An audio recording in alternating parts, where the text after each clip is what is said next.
Nous avons eu part au Saint-Esprit, Hébreux 6,4. Et le Seigneur nous fait participants du Saint-Esprit dans l'intention de nous apprendre avec patience et amour à marcher, à vivre et à être conduits par l'Esprit. Pour apprendre à marcher et à être conduits par l'Esprit, nous devons être dans une suggestion totale au Saint-Esprit. Notre être intérieur doit désirer ardemment une telle conduite.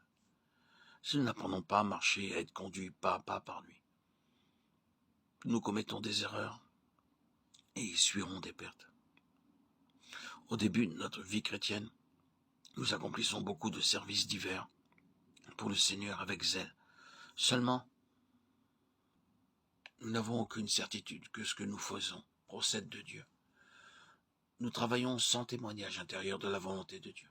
Il s'ensuit beaucoup de peine et pas de fruits réels. Nous avons à apprendre sous la conduite du Saint-Esprit et sous son contrôle à nous enquérir de ses plans.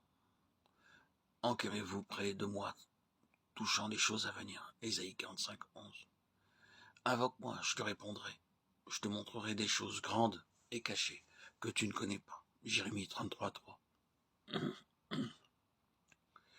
La recherche de son plan, de sa volonté pour notre service, de même que pour notre vie de chaque jour, doit être une recherche patiente.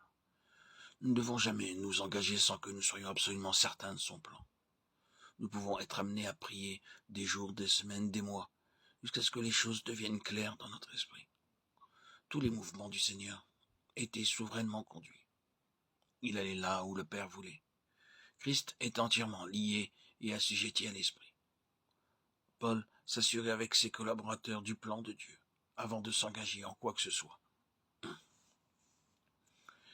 Notre sensibilité à percevoir et à enregistrer la connaissance de chaque détail de son plan dépend dans une très large mesure de la réalité effective de notre entière dépendance et sujétion à l'esprit. Plus il possède l'être intérieur et nos facultés plus grandes et notre sensibilité à entendre la voix spirituelle de Dieu, celle de la vie exprimant et définissant de plus en plus clairement ses pensées, ses besoins et ses intentions. La présence de Dieu est de réaliser sa grande œuvre intérieure, savoir la conformité au Fils de Dieu, car l'infinité sera l'Église, l'œuvre des mains d'un artiste, Cantique des Cantiques 7.2. Afin que nous participions à sa sainteté, Hébreux 12.10. Or, c'est par lui que vous êtes en Jésus-Christ, qui par la volonté de Dieu a été fait pour nous sagesse, justice, sanctification et rédemption. 1 Corinthiens 1.30.